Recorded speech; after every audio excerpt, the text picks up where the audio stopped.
Dans cette vidéo, nous allons voir la première partie de notre chapitre 11 qui porte sur la proportionnalité. Donc dans un premier temps, je vais vous lire les items donc travaillés dans ce chapitre que vous devriez maîtriser à la fin de celui-ci. Donc premier item, reconnaître une situation de proportionnalité. Déjà vu en 6e notamment, en 5e aussi. Petit 2, calculer une 4e proportionnelle à l'aide de différentes méthodes que vous avez déjà vues. Et une nouvelle méthode que nous verrons cette année. Lien entre représentation graphique et proportionnalité, donc ça aussi c'est nouveau, mais c'est assez simple.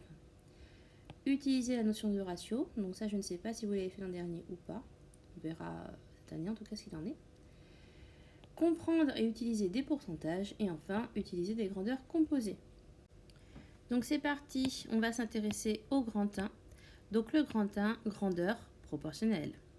Petit 1, reconnaître un tableau de proportionnalité. Donc, nous vous rappelons que deux grandeurs sont proportionnelles lorsque l'on passe de l'une à l'autre en multipliant toujours par le même nombre. Et ce nombre est le coefficient de proportionnalité. Donc, nous avons en dessous un petit exemple. Un tableau constitué de deux lignes. Une première ligne qui représente une masse en kilogrammes et une deuxième ligne qui représente le prix à payer en euros. Et donc, si on regarde ce tableau, on vous a mis déjà le coefficient de proportionnalité. Mais imaginons qu'il ne soit pas calculé, ce coefficient. Donc, pour savoir si c'est un tableau de proportionnalité, il faut calculer en fait les quotients pour chaque colonne. Donc, pour chaque colonne, donc on a 3 colonnes, on va diviser le nombre du bas, donc toujours le nombre du bas, par celui du haut. Si à chaque fois que l'on fait ceci, on trouve le même nombre, alors le tableau est un tableau de proportionnalité et le nombre qu'on a trouvé est le coefficient. Sinon, même si on a 1000 valeurs et qu'on en trouve une différente, ce ne sera pas proportionnel. Donc c'est parti. On calcule dans un premier temps 7 divisé par 2. Ça nous donne 3,5. On passe à la deuxième colonne. 17,5 divisé par 5.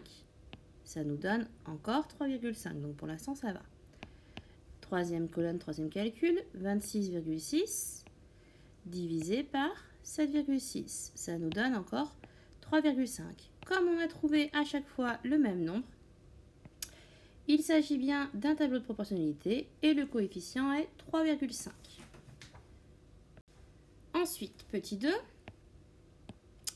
compléter un tableau de proportionnalité niveau 6e et 5e. Donc on va revoir les techniques que vous avez déjà vues précédemment. Donc on prend le prix des cerises qui est proportionnel à leur masse. Nous avons ici un tableau. Donc on sait que 4 kg de cerises coûtent 11,20 €. On veut connaître le prix de 5 kg. Et donc ce prix-là, on l'appelle X. Donc on peut calculer cette valeur manquante en utilisant le coefficient de proportionnalité. Donc pour trouver le coefficient de proportionnalité, on va faire comme tout à l'heure. On va prendre le 11,2 qui est le coefficient en fait d'arrivée, le nombre du bas, divisé par le nombre du haut qui correspond, le nombre de départ au début de la flèche par rapport à ce schéma-là, qui est 4. Et donc quand on fait 11,2 divisé par 4, on trouve 2,8. C'est ce qui est noté donc ici, 11,2 divisé par 4 égale 2,8. Et donc pour calculer x, il suffit de multiplier 5 par 2,8 et on trouve 14.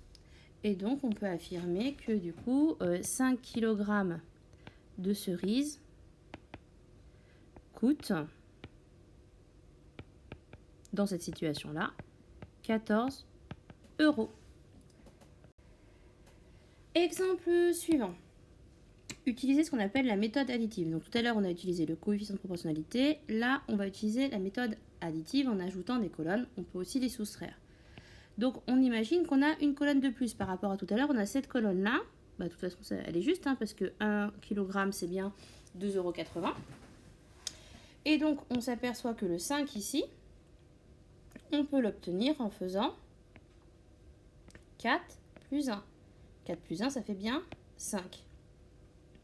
Et du coup, pour avoir le prix qui est en bas, ici, on va faire pareil, on va faire 11,20 plus 2,80 € et ça nous donnera X. C'est ce qu'on a fait là. 11,20 plus 2,80, ce qui donne 14. On tombe bien sur le même prix, fort heureusement, sinon ça voudrait dire qu'on s'est trompé. Méthode suivante, ce qu'on appelle la méthode multiplicative, c'est-à-dire qu'on passe d'une colonne à l'autre en multipliant par un nombre non nul. Alors attention, hein, on ne multiplie pas les colonnes entre elles, on multiplie par un nombre pour trouver la valeur de la colonne suivante. Donc pour trouver par combien on multiplie pour passer de 5 à 4, c'est comme pour les coefficients de proportionnalité, on divise le nombre, la valeur, c'est ce qui est marqué là, hein, la valeur d'arrivée de la flèche, donc 5, par la valeur de départ de la flèche, donc 4, et 5 quarts, ça fait 1,25. Donc on passe de la colonne de gauche à la colonne de droite en multipliant effectivement par 1,25 comme c'est marqué là-haut, c'est pareil. Et donc pour avoir la valeur de x, on fait 11,20 fois 1,25, on trouve encore fort heureusement 14. Et c'est tout pour cette première partie de vidéo.